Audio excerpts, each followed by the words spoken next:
नमस्कार, मैं हूं आपके साथ आस्था कौशिक। इस खास शो में आपका स्वागत है। मैं आपको बताऊंगी चंद्रयान 3 के प्रोपल्शन मॉड्यूल से किस तरह अलग हुआ लैंडर मॉड्यूल। नमस्कार, मैं हूं आपके साथ अमित गर्ग शुक्ला। अंजू और सीमा की तरह एक और मामला सामने आया है। एक महिला अपने पति को छोड़कर कुवैत गई और वहां उसने प्रेमी के साथ शादी कर ली। नमस्कार, मैं हूं आपके साथ अंशिका पाठक। मैं आपको बताऊंगी कहां एक सन की कार सवार ने महिला को बोनेट पर काफी दूर तक घसीटा।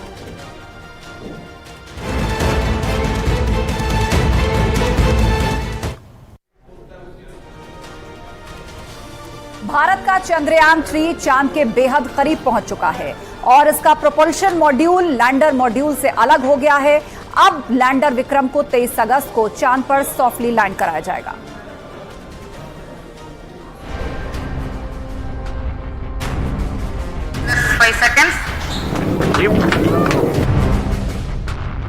बस कुछ दिनों का इंतजार और हिंदुस्तान चांद पर कामयाबी की नई इबारत लिखेगा, क्योंकि भारत का मिशन मून सच होने के बेहद ही करीब पहुंच चुका है।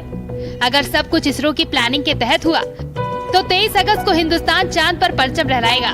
इसी दिन चांद पर हिंदुस्तान के कदम पड़ेंगे। चंद्रयान 3 की चांद पर सॉफ्ट लैंडिंग होगी। चंद्रयान 3 अपने मिशन की तरफ लगातार बढ़ता ही जा रहा है। बुधवार को इसरो ने चंद्रयान 3 की ऑर्बिट बदली और आज यान से प्रोपल्शन मॉड्यूल और लैंडर मॉड्यूल अलग हो गए हैं। चंद्रमा से 100 किलोमीटर ऊपर से दोनों मॉड्यूल एक दूसरे से अलग किए गए। इसके बाद चंद्रयान के अंदर बैठा लैंडर विक्रम अपना सफर अलग तय कर रहा है। Chandrayaan 3 mission basically consists of 3 plus 1 4 modules type of thing. First is LVM-3, which has taken the composite of Vikram lander, propulsion module and the Pragyan, the rover, to the 36,000 kilometer highly elliptical orbit. From there, using a 5 earthbound maneuvers, propulsion module has taken the composite of Vikram lander and the Pragyan to the lunar orbit. Again, the lunar orbit also, from the elliptical orbit, it has now brought to the near circular, close to the moon, around 153 kilometer orbit. It has brought 153 by 163 kilometer. Propulsion module चंद्रमा की कक्षा में रहकर धरती से आने वाले radiation का अध्ययन करेगा। 18 अगस्त को लैंडर मॉड्यूल की डी ऑर्बिटिंग होगी, यानी उसकी कक्षा की ऊंचाई में और कमी लाई जाएगी। 20 अगस्त को फिर से डी ऑर्बिटिंग की प्रोसेस होगी, जिसकी रात 1:45 बजे की संभावना बताई जा रही है। जब लैंडर चंद्रमा से 30 किलोमीटर की दूरी पर रह जाएगा तो उसके बाद उसकी स्पीड कम होती जाएगी। इसके बाद आएगा वो ऐतिहासिक दिन जब हिंदुस्तान चांद को अपनी मुट्ठी में कर लेगा। 23 अगस्त को शाम 5:47 पर चंद्रयान 3 की चांद पर लैंडिंग होगी। जैसे जैसे 23 अगस्त की तारीख करीब आती जा रही है, इसरो के वैज्ञानिकों की दिल की धड़कनें बढ़ती जा रही है। पूरा देश चांद पर फतह करने के उस पल का बेसब्री से इंतजार कर रहा है। वैज्ञानिकों की कमांड पर लैंडर को चांद के दक्षिणी हिस्से पर लैंड कराया जाएगा और उसमें से रोवर प्रज्ञान बाहर निकलेगा। सीढ़ी के जरिए रोवर प्रज्ञान को उतारा जाएगा। उसके बाद रोवर चांद की सतह पर अपने प्रयोग करेगा। 14 दिन तक रोवर चांद में ही घूमेगा। रोवर पर लगे कई कैमरों की मदद से चांद के बारे में अहम जानकारी मिलेगी। ये अभियान चांद की सतह पर रासायनिक तत्वों, मिट्टी और पानी के कणों जैसे प्राकृतिक संसाधनों को देखेगा। चांद की बनावट को लेकर और भी नई जानकारी देगा। 14 जुलाई को चंद्रयान 3 को श्रीहरिकोटा के सतीश धवन स्पेस सेंटर से लॉन्च किया गया था। इसरो के वैज्ञानिकों ने 1 अगस्त की रात को स्पेसशिप को पृथ्वी की कक्षा से चांद की तरफ भेजा था। 5 अगस्त को चंद्रयान चंद्रमा की कक्षा में पहुंचा था। ऑर्बिट में प्रवेश करते हुए उसके कैमरों ने चांद की तस्वीरें भी कैप्चर की थी। अभी तक प्रोपल्शन मॉड्यूल की मदद से इसरो चंद्रयान 3 को उड़ा रहा था। वैज्ञानिकों के लिए चांद पर चंद्रयान 3 को उतारना सबसे बड़ी चुनौती है, क्योंकि चंद्रयान 2 भी इसी टाइम फेल हुआ था। धरती से चांद की दूरी करीब 4 लाख किलोमीटर है। वहीं मंगल की बात करें तो उसकी दूरी 3,390 लाख किलोमीटर है। लेकिन फिर भी स्पेसशिप की लैंडिंग चांद पर खतरनाक होती है, क्योंकि मंगल में वायुमंडल होता है लेकिन चांद पर नहीं। इसीलिए किसी भी भारी चीज को चांद पर लैंड कराना चुनौती भरा है। वहीं धरती पर एयरक्राफ्ट जीपीएस से रास्ता पता कर लेता है, लेकिन चांद पर लोकेशन बताने वाला कोई सैटेलाइट नहीं है। हालांकि इस बार चांद को फतह करने की पूरी उम्मीद है। वैज्ञानिक परीक्षण के लिए ये यान अपने साथ कई उपकरण ले गया है, जिसमें सिस्मोमीटर भी शामिल है, ताकि चांद से भूकंप को मापा जा सके, चांद की सतह के तापमान और वहां के वातावरण के बारे में पता लगाया जा सके। इस पर ऊर्जा के लिए सोलर पैनल लगे होंगे, जिसकी सहायता से रोवर को चांद की सतह पर ऊर्जा मिलेगी। चंद्रयान 3 का अभियान न केवल भारत के लिए बल्कि पूरी दुनिया के लिए काफी अहम माना जा रहा है। लैंडर को चांद की उस सतह तक भेजने की तैयारी है जिसके बारे में अभी तक कोई जानकारी ही नहीं है। इससे न केवल चांद के बारे में बल्कि दूसरे ग्रहों के बारे में भी रिसर्च करने की क्षमता बढ़ेगी। इस मिशन के जरिए भारत दुनिया को बताना चाहता है कि उसके पास चांद पर सॉफ्ट लैंडिंग कराने और रोवर को वहां से चलाने की काबिलियत है। इससे दुनिया का भारत पर भरोसा बढ़ेगा, जो कॉमर्शियल बिजनेस बढ़ाने में भी मदद करेगा। चंद्रयान 3 की सॉफ्ट लैंडिंग के लिए इसरो के वैज्ञानिक दिन रात लगे हुए हैं और पूरी उम्मीद है कि इस बार हिंदुस्तान चांद को जीतने के अपने सपने को पूरा ही कर लेगा। अगर चंद्रयान 3 को इस बार कामयाबी मिल जाती है तो भारत चांद पर पहुंचने वाला चौथा देश बन जाएगा। भारत, अमेरिका, रूस और चीन की कतार में शामिल हो जाएगा। Bureau report, news 18।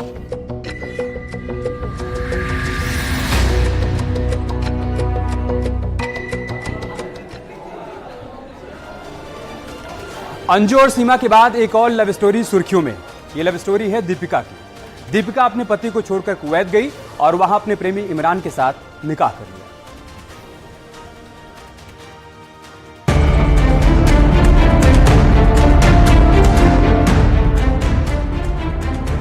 भारत से पाकिस्तान आई सीमा हैदर सोशल मीडिया में सुर्खियां बनी हुई है। वहीं राजस्थान से पाकिस्तान गई अंजू की भी सोशल मीडिया में चर्चा हो रही है। लेकिन इसी बीच सामने आई है एक और सनसनीखेज लव स्टोरी। ये कहानी है राजस्थान की रहने वाली दीपिका की। दीपिका अपने पति को छोड़कर कुवैत चली गई। देखिए दीपिका की ये तस्वीर। कुवैत जाने के बाद दीपिका की ये फोटो सामने आई, जिसमें वो बुर्के में दिखाई दे रही है। यानी दीपिका ने धर्म परिवर्तन कर लिया है और इरफान के साथ निकाह कर लिया है। जिस तरह अंजू अपने पति को धोखा देकर पाकिस्तान गई थी, कुछ ऐसा ही दीपिका ने भी किया। राजस्थान के डूंगरपुर की रहने वाली दीपिका की 14 साल पहले शादी हुई थी। उसके 2 बच्चे भी हैं। दीपिका ने अपने पति को बताया कि उसकी तबीयत खराब है, वो इलाज कराने गुजरात जा रही है। वो अक्सर गुजरात इलाज कराने जाया करती थी। पति ने सोचा वो लौट आएगी, लेकिन दीपिका तो अपने आशिक के साथ कुवैत जा पहुंची। मेरे को बोली कि मैं हॉस्पिटल जा रही हूँ। मैं बोला ठीक है। वो हमेशा जाती थी तो मैंने विश्वास किया जाती आती है तो आ जाएगी शाम तक। तो मैंने बाद में शाम को फ़ोन किया 4 बजे। वो बताया मेरे को कि मैं अभी दवाखाना पहुंची नहीं है, आज गाड़ी लेट है, बारिश है, इसकी वजह से पहुंच नहीं पाई हूँ। हमेशा कभी 1-2 बार ऐसा पहले भी हुआ है, गाड़ी लेट ऐसा है। तो मैं ठीक है करके शाम को फ़ोन करते करके उसने फ़ोन रख दिया। फिर शाम को मैंने बात की तो बोला है कि अभी डॉक्टर साहब नहीं आए, मेरी कुछ बात हुई नहीं है, मेरी रिपोर्ट कल होगी, ऐसा करके उसने बताया। फिर कल रिपोर्ट की उसने। फिर बोला मैं आज शाम तक घर पहुंच जाऊंगी। फिर शाम को घर नहीं पहुंची। तो फिर मेरा कॉल भी उसने फिर रिसीव करना बंद कर दिया। 1 महीने तक दीपिका का कुछ पता नहीं चला और फिर अचानक सामने आई दीपिका की बुर्के पहनने वाली तस्वीर। दीपिका को इस तरह देखकर उसका पति हैरान है। उसे यकीन नहीं हो रहा है कि दीपिका कभी ऐसा भी कर सकती है। दीपिका के परिवार वालों को यकीन नहीं हो रहा कि दीपिका उन्हें छोड़कर जा सकती है।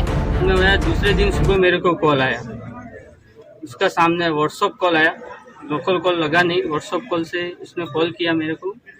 तो उसने मेरे को बता दिया कि मैं अभी इधर नहीं हूँ, मैं बाहर चली गई हूँ, ऐसा करके उसने आगे बताया। तो मैंने रिक्वेस्ट की उससे बहुत, तो कुछ बात मानने को तैयार नहीं। फिर बाद में मैं 1 दिन और राह देखी। मैं मुंबई से गाँव आया, 1 दिन और राह देखी। फिर राह देखने के बाद मेरे को फोन आया कि मैं कल तक आ जाऊँ। मैंने राह देखी, दूसरे दिन आके मेरे को कुछ दिलासा हुआ नहीं। वहीं दीपिका के समाज के लोगों ने पुलिस में शिकायत दर्ज कराई है और एक्शन की भी मांग की है। उनका कहना है कि इमरान नाम के शख्स ने दीपिका का ब्रेन वॉश किया और उसे बहला फुसलाकर उसका धर्म परिवर्तन कराया। ने उसके गुम होने पर गुमशुदगी दर्ज कराई।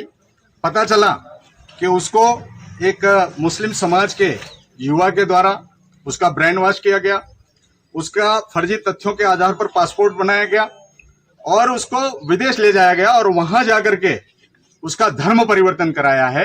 अब किन परिस्थितियों में कराया, किन स्थितियों में वो महिला हमारी बहन वो गुजर रही है, किन परिस्थितियों में उसने उस धर्म को अंगीकार किया, स्वीकार किया, वो एक प्रश्नवाचक चिन्ह है।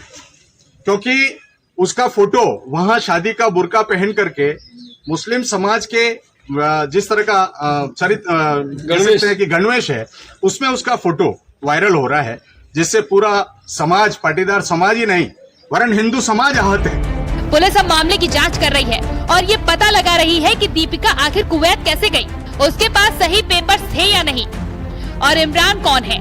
सीमा हैदर और अंजू के बाद अब दीपिका की कहानी सामने आने से लोग हैरान हैं और ये सवाल उठ रहे हैं कि आखिर एक के बाद एक धोखा देकर विदेश जाकर शादी करने के मामले क्यों सामने आ रहे हैं। Bureau report, news 18। पाकिस्तान गई अंजू एक बार फिर भारत आना चाहती है। उसका कहना है कि उसने किसी को कोई धोखा नहीं दिया है। उसका मन है वो भारत आए और वो वापस कुछ दिनों बाद पाकिस्तान लौट जाएगी।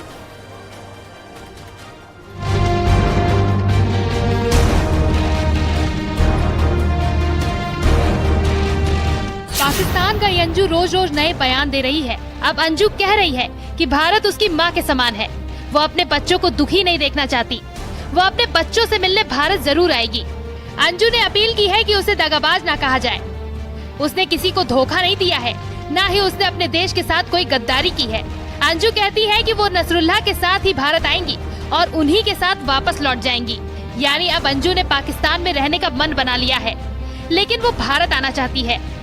अंजू का कहना है कि पाकिस्तान के लोग बुरे नहीं हैं। अंजू का कहना है कि भारत के लोग ये कहते हैं कि वहाँ जाकर पाकिस्तान की तारीफ कर रही है, लेकिन दोनों देशों के लोगों के बीच कोई नफरत नहीं है। पहले भारत और पाकिस्तान एक ही थे, एक ही जमीन थी। बॉर्डर बाद में बने जो इंसान ने बनाए हैं। मुझे इंडिया से प्यार है और मैं भारत जाऊंगी। अंजू आजकल पाकिस्तान में जहाँ जा रही हैं, उसे वहाँ सुरक्षा दी जा रही है। कुछ गनमैन उसके आसपास देखे जा सकते हैं। ऐसे में सवाल ये भी है कि कहीं अंजू किसी के दबाव में आकर तो ऐसा बयान नहीं दे रही। अंजू का कहना है कि पाकिस्तान के लोग इंडिया को दुश्मन नहीं मानते। लोगों ने बहुत नफरत की, जंग लड़ी और अब यहाँ प्यार मोहब्बत से रहना चाहिए। अब सवाल ये है कि अचानक अंजू को भारत की याद क्यों आ रही है? क्या इसके पीछे कोई साजिश तो नहीं? फिलहाल तो अंजू का वीजा 1 साल के लिए बढ़ा दिया गया है। अब देखना यह है कि अंजू का अगला कदम क्या होता है। Bureau report, news 18।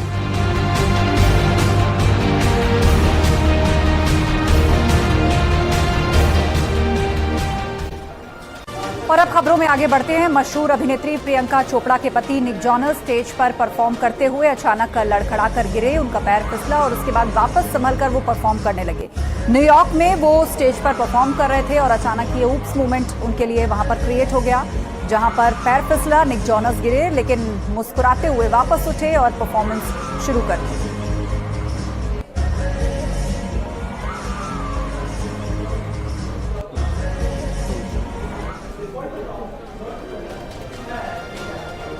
और यहाँ रुकेंगे एक ब्रेक के लिए।